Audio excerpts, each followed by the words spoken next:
Welcome back to Coffee and Conversation. So for all you Audie fans, my bad boy is on my bad list today. So let me tell you what happened. Last night it was warm, so I had the bedroom windows open, and Audie was going back and forth between the bed and the windowsill because, the window was wide open. Now there's a screen there, and Audie could push that screen out. He's a big cat, and it's just a screen. If he wanted to get through that screen, he absolutely could, but he doesn't know he can do it. So it's a barrier for him. So he's back and forth, going over, looking out the wide open window, hopping into the bed, and he was doing this for a couple of hours because he's a cat, and cats are nocturnal. So this is like his peak daylight moments. And okay, he heard me talking about him. I'm telling on you. So in the middle of the night, I suddenly hear Audie make some sort of yowling noise. I was asleep. His grumble woke me up, and it's followed a few seconds later by the most dreadful skunk smell. So I pieced together what happened. Audie saw a skunk in the yard. He expressed his disapproval. The skunk got scared, sprayed, and took off as fast as the little skunk could. And by the way, they're pretty gosh darn fast for critters with legs this big. So eventually, despite the dreadful smell out the window and the extremely upset cat, who desperately wanted to get me out of the bed so I would let him out so he could chase the skunk, he and I both got back to sleep. This morning, we get up, and of course, first thing, he wants to go out. There had been a skunk in his yard, and, it was a threat, and Audie takes threats seriously. He was determined to go out and eliminate that threat as expeditiously as possible. Well, I knew the skunk was long gone because there wasn't even much residual smell left in the yard at that point, so I let him out. And then about an hour later, I went out myself because I was cutting the grass. And I saw the carnage Audie left in his wake. Now, my yard guys had been telling me this for years, just like there's a trail of bodies in the yard. And I had not personally seen it because when I went back to mowing the lawn after I had my knee replacement surgery and I could do it again, Audie he's gotten older. He's slowing down a little. He's not going out quite so much. He's still the terror of the neighborhood. I'm not going to take that away from him, but he's not quite the terror of the neighborhood he used to be. Well, he was this morning, and I had to clean up, carcasses out of the yard. Yes, because of you. Apparently, whatever he found, he was going to make it pay for that skunk intrusion last night. And I can't be mad at him, because he's a cat. This is what cats do. He does not understand that a baby bunny is no threat. He doesn't get that. So he'll just go out and eliminate whatever is out in the yard. I wish he wouldn't do that. I do so wish he wouldn't do that. I wish they would just run a little faster. But unfortunately, Audie is extremely quick. And he may not seem like actually he does. He looks like a panther. Yes, okay, Audie is very fast. You can tell this cat descends from the great wild cats that have set world records for speed. He's very, very quick. So although it's not his fault, come on, I want them to see your guilty face. Give them a guilty cat look.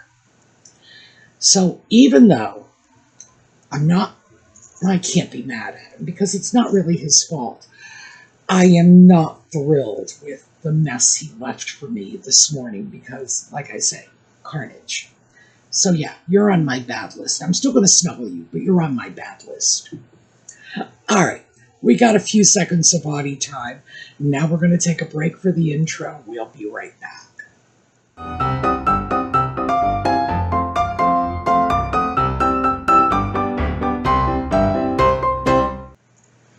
So, today I thought we would talk a little about fabric care. This is very much a hot topic for people who have an interest in household maintenance as a general sort of category. And the fact is that fabric care is a lot easier than most of us think. Now, if you are in my generation, you came of age, you went into your adulthood believing that fabric care was polyester. That's what we had, quite frankly. We had polyesters, we had acrylics, and when I say polyesters, they had just all kinds of trade names. But essentially, we dealt with man-made fabrics. By the 1970s and 80s, when my generation was going into adulthood, everything was easy care fabrics, wash and wear. That was the huge selling point. And because these fabrics were cheap, they could be made so inexpensively. They could be sold very inexpensively. And they required no real care. They dominated the market. If you had a piece of clothing that was 100% wool, 100% silk, 100% linen, even 100% cotton was starting to become a bit scarce on the market in the 70s and 80s, you had really gone out of your way to get it. Because the fact is, the man-made fabrics dominated the scene. So when we started looking at better fabrics, when those options started becoming available to us later on, very often we just don't even have the care templates for these fabrics. And our mothers and grandmothers did because, frankly, for our grandmothers, man-made fabrics were quite the novelty. My grandmother would have been a young adult when nylon was coming onto the scene.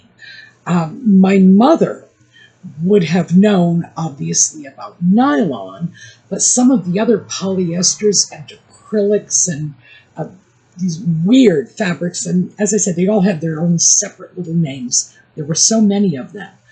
My mother was an adult when those were starting to be proliferated in the marketplace. So I thought we would just take a quick look at how to care for fabrics with an emphasis on natural fabrics, because these are great. They really are. And I have a couple of pieces of clothing in my wardrobe that are probably man-made to some extent or another. I have one blouse in particular that is viscose, which is a rayon blend, and rayon is one of those fabrics that's semi-man-made. It's made from bamboo, so it is a plant-based fabric.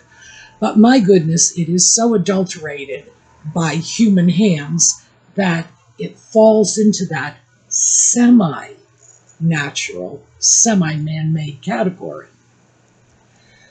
So I don't have a lot of it anymore, mostly because I rebel, as you know, because I hate the fashions of the 1970s. Hate them. I hate the fashions of the 1960s. And that was my adolescence and young adulthood. Can't stand it. So I rebelled against that.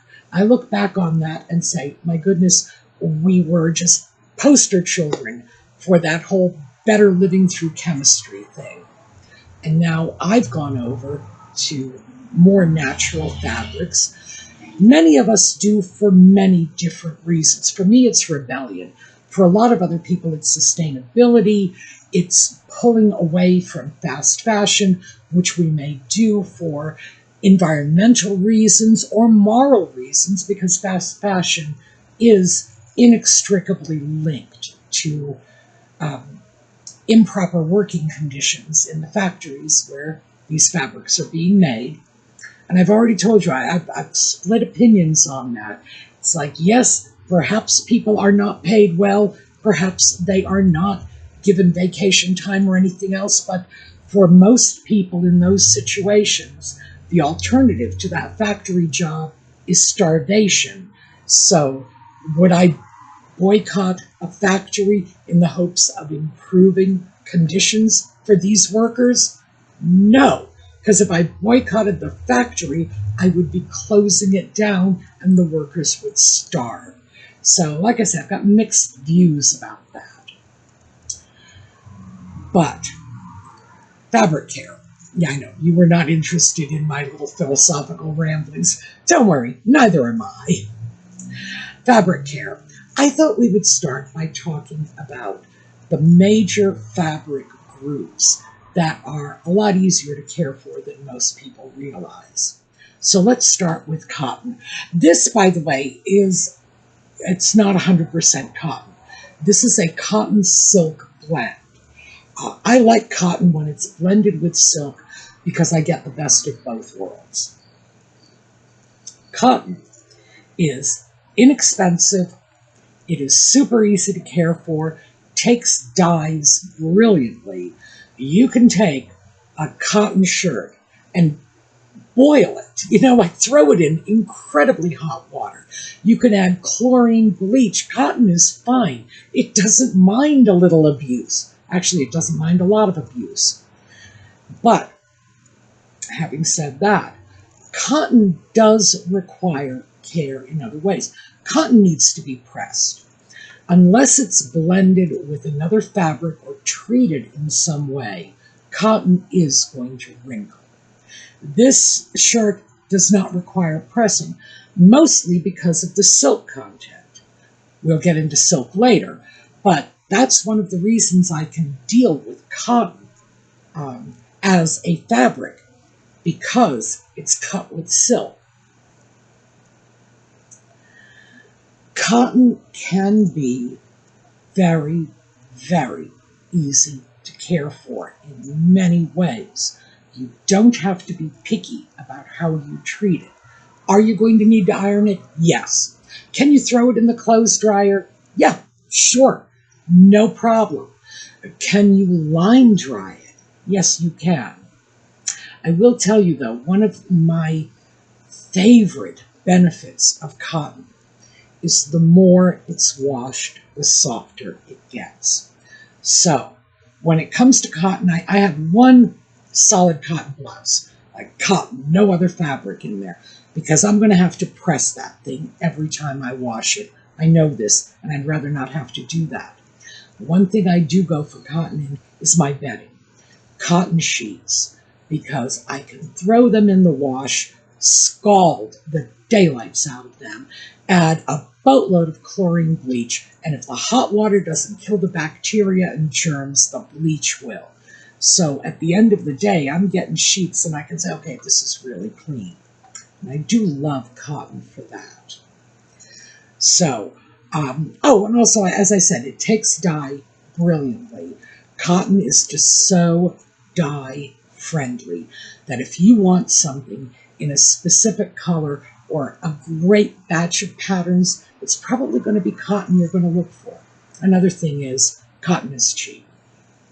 One of the cheapest fabrics on the market. Let's move over to the other component in this shirt, which is silk. Silk is not cheap.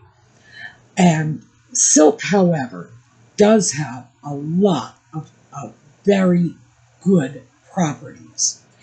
It's cool in the summer, it's warm in the winter. Silk has a beautiful appearance, a great texture. Silk takes dyes very well. And most silks, please be aware of this, most silks can at least be hand washed. I have some silk scarves, and I'm not going to tell you what I paid for them because it's ghastly, inexcusably ghastly. And I will wash those things myself. I do not send them off to the cleaner. Now, if you have something like that, some like obscenely expensive silk item, and it can be washed, The easy way to do this is get yourself a nice big mixing bowl. Throw some room temperature water in there. Add a little of my special silk detergent, which, by the way, is baby shampoo. I will get just a bottle of baby shampoo, and that's what I wash my silks and wools in, because it's very gentle. It's designed for little human babies. Pop that in, swish it around a little. Don't wring it or scrunch it up too much. When I'm doing a silk scarf that's expensive, I'll swish it around in the water a bit, then change the water for clear water, and do that until there's no more soap residue. Pick up the sopping wet scarf, dump it in the dish drainer, let the excess water drain out there, and then when it's damp but not dripping, throw it on a hanger and throw it in the bathroom and let it dry. That's simple. I can and do iron silk, and you don't need to be very careful. We'll get into one of the fabrics you do need to be careful with in a moment. Silk does not require a great deal of care when you press it. But in general, I don't have to do that because the wrinkles tend to fall right out of silk. So I would have to say, in terms of an easy care fabric, silk is great. Another one that you're probably not thinking of as easy care is wool, merino wool in particular, which is soft. Oh my goodness, it is so absorbent. It will soak up like 3 times its weight in water before it even feels damp. Merino wool takes dye well too if it's done properly. There are a lot of colors in wool that tend to be standard, and those are the darker ranges of color. Wool can go lighter, but let me tell you something right now. If you are thinking about white wool, be cautious, because white wool can lose that crisp white look very quickly and easily. So just remember, I told you that, I warned you about it. I have some white wool socks, and they are always a challenge to clean, and I try all kinds of stuff. OxyClean, by the way, tends to work well with them, but I would do that on a pair of socks. Would I do that on an expensive white wool sweater? No, not ready to experiment with that quite yet. But wool also is really easy to care for. I wash my wool shirts, not heavy sweaters, because that's a function of how large the piece is, but wool t-shirts and, t-shirts and long sleeve shirts. If it's wool, I'll throw it in a garment bag, throw it in the wash, and line dry it. You just have to avoid hot water. Can you press wool? Yes, you can press wool. Use a pressing cloth, be careful, and keep in mind, wool does not need a lot of pressing. So, bang, easy care. Linen is another one of the natural fabrics that it's very, very easy to care for, mostly because people expect linen to be wrinkly going in. If you want to press linen, you certainly can. Linen will wash easily. It has antimicrobial and antibacterial properties. It makes a terrific base layer. If you want to put a layer of clothing next to your body, linen is a really good choice. It is sturdy, and unlike other fabrics, linen doesn't mind being washed. It's like cotton in that regard. Cotton gets softer the more you wash it. Linen does not mind being wet because, again, in both cases you're talking about plant-based fabrics, and plants love water. So yeah, people have asked me about, will I iron linen? I do press my linen. I will let it wrinkle as the day wears on, but I will not pull an item out of the wash that is linen without giving it a press, unless it's a linen jersey weave, and those you could just shake the wrinkles out, put it on a hanger, and let it line dry. But have you noticed the pattern here? Line drying. Line drying will save you so much aggravation when you're caring for your fabrics. And I would say absolutely that if I had a secret to fabric care, line drying would be it. Very few of my clothing items make it into the dryer. So it's better for my electric bill, it's better for the environment, it's better for the fabrics, because let's face it, spinning your fabrics around in a dryer with high heat is not really taking good care of them. But polyester loves that, so hey, and that's what we're used to. Let's see. Oh, nylon. I want to talk about nylon too, because nylon is a man-made fabric, but nylon has some terrific advantages, and you don't find the old nylon blouses on the market the way you used to. Now, personally, I love the look of those 1950s girly nylon blouses with the lace and the pin tucking. That's gorgeous. They don't make them anymore. You can't even find pretend, like knockoff pieces that look like that anymore. We're just not producing them. So if you're fortunate enough to find something like that in grandma's closet or at a thrift store, I would say snap it up, because nylon is one of the easiest fabrics to care for on the market. You can't use chlorine bleach on it. That's really bad for the fibers. You don't want to iron it, but you won't need to. And it's truly wash and wear in the sense that you pull it out of the washing machine, throw it on a hanger, and in an hour it's good to go, because it really will dry that quickly. And things like these beautiful pin tuck designs, oh my, they just don't make that anymore. So if you are fortunate enough to be able to get some of these blouses, count yourself lucky.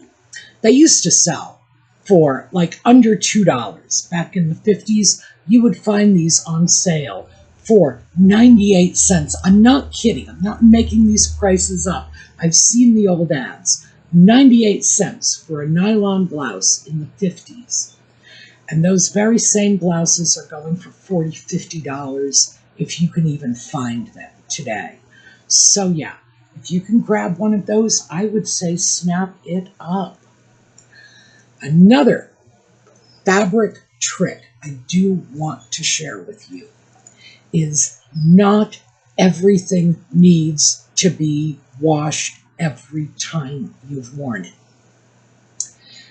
Fabrics smell bad when they pick up bacteria from being on our bodies. And there are a lot of ways to kill bacteria. It doesn't have to be the washing machine. It doesn't have to be scalding hot water. It doesn't have to be chlorine bleach. There is a whole movement out there of young people who are taking their jeans, just their regular denim blue jeans, Levi's, Lee's, whatever. They wear them until they feel they've worn them enough, fold them up, stick them in a paper bag, and shove them in the freezer for a couple of days. And that's their version of laundering their clothing. Does it work? Absolutely. It will kill the bacteria. No question about that. Are the jeans coming out clean? Well, if you haven't spilled a cup of coffee on yourself, yes, they are. Because most of the dirt you get on your clothing comes from you and not the environment. And if that's what you're dealing with, human-generated dirt, freezer will do it. Also, you can bake your clothes in the oven. I know that sounds crazy, but again, same thing. Just only don't do a paper bag if you're going to put it in the oven. Just stick them on a baking sheet and bake them. And if the oven temperature is high enough, which I think is something fairly low, like 250 degrees, it will absolutely kill the bacteria. So there are ways to avoid too much care, because let's face it, how much care is there involved in throwing a pair of jeans in the freezer and coming back a couple of days later? Almost none. So there are ways to care for fabrics that are not going to make you crazy, that are not going to be environmentally unfriendly, like using gallons and gallons of water or pouring in sharp chemicals like chlorine bleach. I do love chlorine bleach. I'm still going to do that with my sheets. I am not going to take my sheets and put them in the freezer, by the way, because I'm not going to try that. Would I try that on blue jeans? Yes, and I have. Has it worked? Yes. Yes, absolutely. But given the fact that I no longer wear jeans the way I used to when I was younger, I don't do that as a routine. But certainly there are many, many ways to get your fabrics clean. And most fabrics these days are pretty friendly in terms of care. The easiest care, I'm not going to lie to you, it's polyester. I'm sorry to say that. If you want something that is super easy to care for, that's going to be it. Polyester can handle a lot of washing. It's not picky about the soap you use. It probably won't be needing to be ironed. It'll go through the dryer. You can line dry it, and it'll probably come out pretty well every step of the way. But these days, most polyester garments are made cheaply. The workmanship isn't there. The good seam construction, the wide, deep hems, that's just not there anymore. So I would say if you can get away from polyester, you probably should. Not everybody can. Just to be fair, there are a lot of people who are stuck with a polyester wardrobe. For example, if you're a nurse and you work in a hospital where you have to wear scrubs, you're going to have to work pretty hard to find 100% cotton scrubs, and when you do, you're going to have to press them. That's simple. And that's not always going to be, well, it's not always going to be the thing that gets you out the door in time to get into work in the morning. So yeah, I would say if you are in an industry that requires you to wear an employer-supplied uniform, odds are that uniform is going to be polyester. If you are working in an industry that is going to demand, for example, healthcare, that is going to demand that your clothing be as clean as humanly possible, you may not have a choice on that either. So having said that, I would have to say, if you can get over to natural fabrics, it's probably going to be better.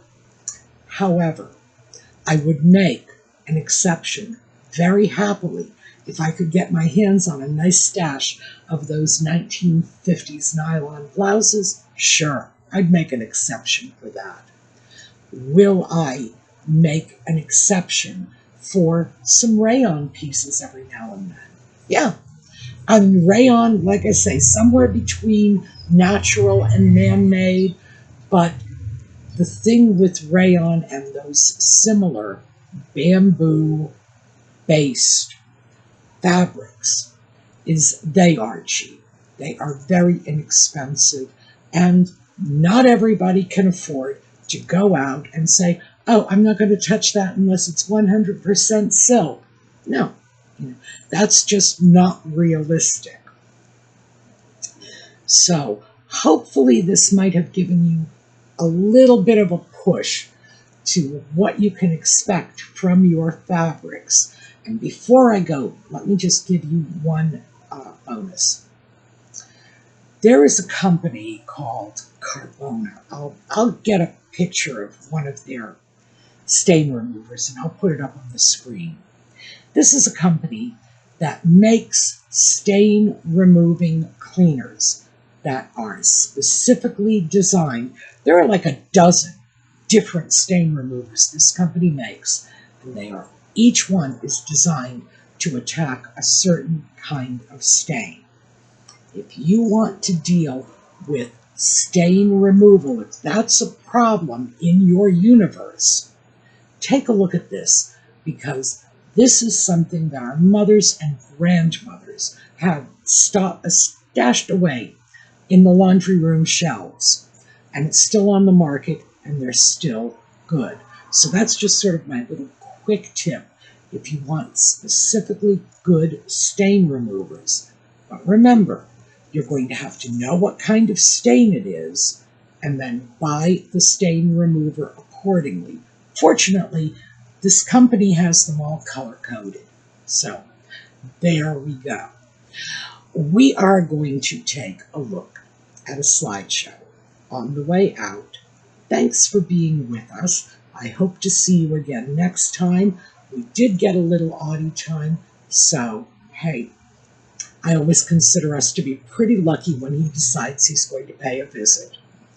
So again, hope to see you next time. For those of you who join us for Just Chatting, 8 o'clock this evening, New York City time. And in the meanwhile, have a terrific day.